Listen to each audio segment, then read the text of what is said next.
에이벨 바이오와 같은 경우에는 이중항체 플랫폼 기술을 기반으로 해서 이렇게 다양한 파이프라인을 보유하고 있는데요. 다가오는 2025년도에는 이렇게 많은 임상 일정과 데이터 발표 일정을 가지고 있습니다. 때문에 신규 라이센스 사업과 마일스톤 수령과 같은 다양한 호재들을 기대해 볼 수 있고, 또 글로벌 제약 바이오 일정에 있어서 알츠하이머와 면역항암제, 혈액암 학회 등의 다양한 분야에서 관련 업체나 혹은 관련 기술들이 좋은 데이터 발표가 나온다라고 하면 재조명될 가능성이 아주 높은 그런 기업입니다. 특히 내일부터 진행될 미국 알츠하이머 협회라고 하는 이 CTAD에서 스위스의 시총 1위 기업인 로슈가 과거 상상에 실패했었던 간테네루맙이라는 약물에 뇌로 약물을 전달할 수 있는 추가 항체 BBB 셔틀을 추가해서 뇌 전달률을 높인 이중항체인 트론티네맙으로 재도전 임상 데이터를 내놓게 되는데, 결과가 좋게 나온다라고 하면 BBB 셔틀 기술을 가지고 있는 우리 에이벨 바이오도 분명히 좋은 주가의 흐름을 가져오게 될 것입니다. 이렇게 많은 호재들을 앞두고 있음에도 불구하고 주가는 36,700원으로 굉장히 저평가되어 있는데요. 중국의 대부분의 이중항체 기술을 가진 제약 바이오 업체들이 평균적으로 4조에서 5조의 시총을 가진 것과 비교하면 지금 우리 에이벨 바이오 같은 경우에는 1조 7천억 원으로 상당히 저평가되어 있어서 앞으로의 업사이클이 충분하다고 평가됩니다.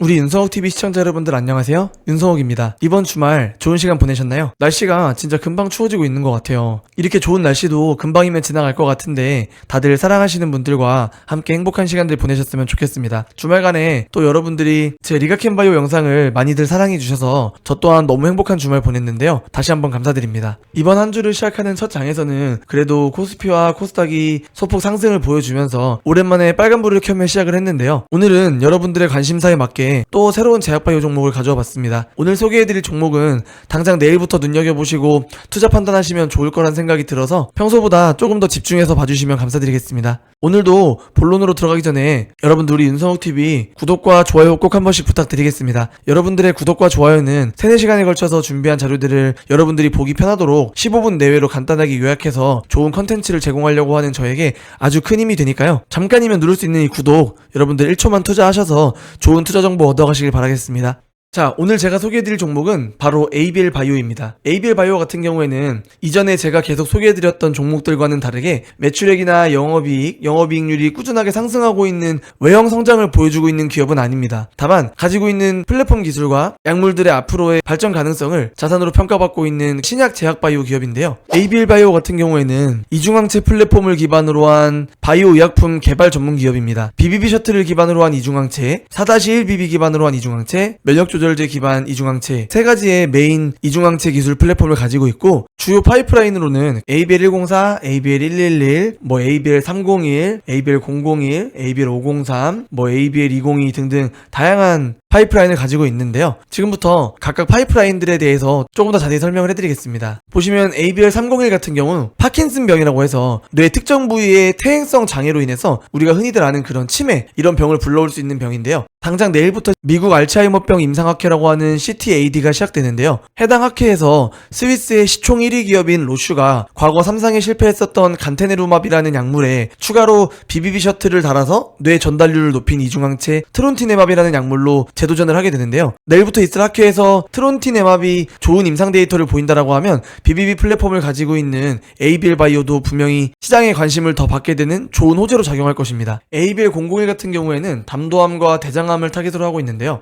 담도암 데이터와 같은 경우에는 25년도 상반기에 발표 예정으로 하고 있고, 탑라인 데이터를 기반으로 해서 가속 승인 신청할 계획이며 차질 없이 진행된다면 26년도에 허가되면서 상업화 기대감을 가지고 있고, 대장암 같은 경우에 있어서는 2상과 2-3상이 진행을 하고 있으면서 중국과 미국에서 모두 동시 진행 중입니다. 다음을 보시면 T세포라는 게 확인이 가능한데, T세포는 암세포를 죽이는 그런 세포를 말하는데, 암세포 같은 경우에는 PDL1이라고 하는 면역 회피 물질을 갖고 있어요. 그래서 면역세포를 무력화시키고 그 틈을 이용해서 증식을 하는데, 암세포의 이 PDL1과 T세포의 TD1이 결합을 하면 T세포가 기능을 잃고 죽게 돼요. 근데 투여된 PD1 항체가 PDL1과 PD1의 결합 부위 사이에 미리 결합을 하게 되면 면역 회피 신호가 차단되면서 면역 회피 신호를 받지 않는 T세포가 그대로 살아서 암세포를 공격하게 됩니다. 여기 보여지는 이 4-1BB가 T세포를 활성화시키는 당 단백인데요. 그래서 그 T세포를 활성화시키면서 다른 항체와 결합한 형태의 약물들을 말하는데, 거기에 다음과 같은 것들이 있는 겁니다. ABL503 같은 경우에는 고형암을 타겟팅하고 있는데요. 고형암이란 암세포가 자라면서 덩어리를 이루는 암들을 말하는데요. 보통 간암이나 폐암, 유방암, 대장암 등이 전형적인 고형암입니다. 보시면 ABL503 같은 경우에는 4-1BB와 종양 타겟 항원을 결합시킨 그랩바디 T 플랫폼이 적용된 파이프라인으로서 단독 1상 중간 데이터가 경쟁 약물에 비해서 우수한 유효성을 입증했지만, 안정성 같은 경우에 있어서는 3등급 이상의 부작용이 경쟁 약물 대비해서 자주 나타나는 것으로 것으로 확인되는데 모두 스테로이드로 치료 가능한 영역이면서 상대적으로 해당 원인은 상대적으로 높은 용량과 짧은 투여주기 때문인 것으로 파악되고 있고 더 심각한 부작용은 나타나고 있지 않습니다. 이러한 임상 데이터를 통해서 PD-L1 재발이나 불홍 환자들을 대상으로 높은 효능이 입증되어 있어서 향후에 면역 관문 억제제와 병용 시너지 효과를 기대할 수 있어서 앞으로 또 좋은 호재를 가져와 줄 수 있는 기술이라고 할 수 있고요. ABL111 같은 경우에는 이제 클라루딘 18.2라고 하는 단백질의 4-1BB가 합쳐진 이중항체로 버크사의 옵디보에 대한 공급 계약을 체결했고 옵디보와 ABL111 그리고 화학 항암요법 이렇게 세 가지를 섞은 3중요법에 대한 연구가 지금 진행 중에 있고 2025년에 임상 1상 완료 및 2상 진입이 예상되며 경쟁 약품 아스텔라스의 졸베투시맙이 선암 1차 치료제로 FDA 허가 신청을 냈었었는데 생산 이슈로 CRL을 받고 재허가 신청해서 지금 푸드파 일정은 11월 9일에 잡혀 있는데 미국 허가는 지연됐지만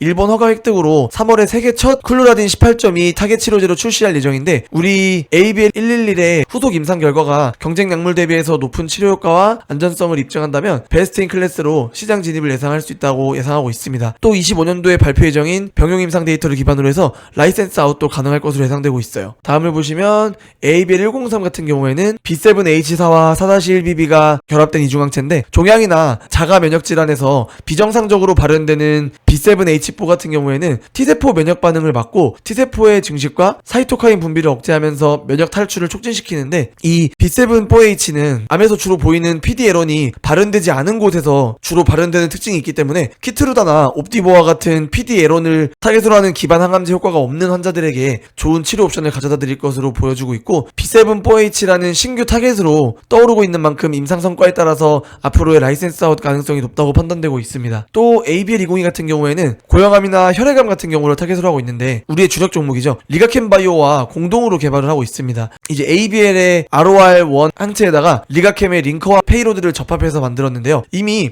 중국의 시스톤에 4천억 원 규모의 라이센스 아웃을 진행을 한 상태고 혈액암이나 고형암 환자를 대상으로 해서 이미 임상 1상 진행 중에 있습니다. 현재 ROR1을 타겟으로 상업화된 치료제가 없는 상태인데요. 가장 빠르게 진행 중인 미국의 빅파마인 머크의 질로베르타맙이라는 약물이 임상 3상 진행 중입니다. 근데 질로베르타맙에 대비해서 1A상의 데이터에서 높은 유효성과 안전성을 나타냈고 림프종뿐만이 아니라 고형암에서도 항암 효과를 더 크게 보여줬고 최근 시스톤의 자료에 따르면 10번째 용량군까지 용량을 증대한 결과 최대 내약 용량이라고 하는 MTD와 용량 제한 독성이라고 하는 DLT 모두 미관찰되어서 높은 안정성을 입증을 하고 있고 연말에 임상 1-B상 개시 계획을 가지고 있고 라이센스 아웃 가능성이 높고 신약가치 시장을 반영한 베스트 인 클래스로 시장 진입이 예상 가능합니다. 여기서 혈액암이라고 하면 우리 몸에 필요한 혈액을 만드는 골수와 같은 조혈기관 감염 등으로부터 우리 몸을 지켜주는 면역 기능을 하는 림프절, 림프기관에 생기는 암으로 백혈병, 림프종, 다발성 골수종 등이 대표적입니다. 지금까지 우리 ABL 바이오가 가지고 있는 다양한 파이프라인들이 앞으로 어떤 호재로 작용할지 알아봤는데요. 제가 다 설명드리지 않고 앞으로 다가올 가능성이 높은 기술들만 소개를 시켜드렸는데요. 이미 이중항체 플랫폼을 가졌다라는 것만으로 그 기술의 확대 가능성이 무궁무진합니다. 링커와 페이로드를 갖고 있어서 그 기술을 플랫폼으로 하여 다른 항체들을 다양하게 붙여서 라이센스 아웃을 하고 있는 리가켄바이오와 같이 얘 같은 경우도 다양한 항체들을 두 개를 동시에 붙여서 주입할 수 있는 그런 기술이 있는 거기 때문에 여기저기 갖다 붙여서 새로운 라이센스 아웃이 나올 수 있기 때문에 앞으로도 계속 좋은 호재가 예상될 것으로 기대가 되고요. 미국의 빅파마 기업인 머크 같은 경우에도 다시 한 번 더 ABL 바이오의 이중항체 쪽으로 같이 라인업을 시킬 생각으로 지금 접근을 하고 있는 것만큼 앞으로 더 큰 라이센스 아웃 계약과 더 다양한 기술들을 라이센스 아웃 할 수 있는 가능성을 가지고 있고 또 앞으로 다가올 학회들에 대해서도 다양한 분야에서 사용이 될 수 있는 그런 플랫폼 기술이기 때문에 뭐 지금의 주가는 굉장히 매력있는 가격으로 보입니다. 지금까지 눈으로 보이는 영업이익을 내고 있진 않지만 당장에 이전 저항으로 작용했었던 이 35,000원 부근과 또 그 아래의 지지대로 작용했었던 32,500원, 27,000원 부근까지 열어놓고서 추가 매수를 해보는 걸 고려해보시면 굉장히 좋으실 것 같아요. 모든 이평선도 정방향으로 향하고 있고 지금 구름대에 꽤 이격된 상태에서 진행되고 있기 때문에 ABL 바이오 같은 경우에 우리 제약바이오에 어느 정도 부대장격으로 해서 앞으로 주가가 올라갈 학회 일정이며 25년도에 새로운 임상 데이터 결과 발표가 많이 남아있으니까요. 여러분 관심 갖고 보고 계시다가 내일부터 진행되는 알츠하이머 학회에서 BBB 셔틀 기술이 조명되었을 때 그 이후에 또 25년도에 새로운 라이센스 아웃 등과 같이 다른 호재들이 반영될 때마다 주가 올라가는 거 어떻게 올라가는지 보시면서 잘 대응하실 수 있었으면 좋겠습니다. 지금까지 ABL 바이오에 대해서 설명해 드렸고요. 오늘 내용이 도움이 되셨다면 구독과 좋아요 한 번만 더 부탁드리겠습니다. 감사합니다. 윤성욱이었습니다.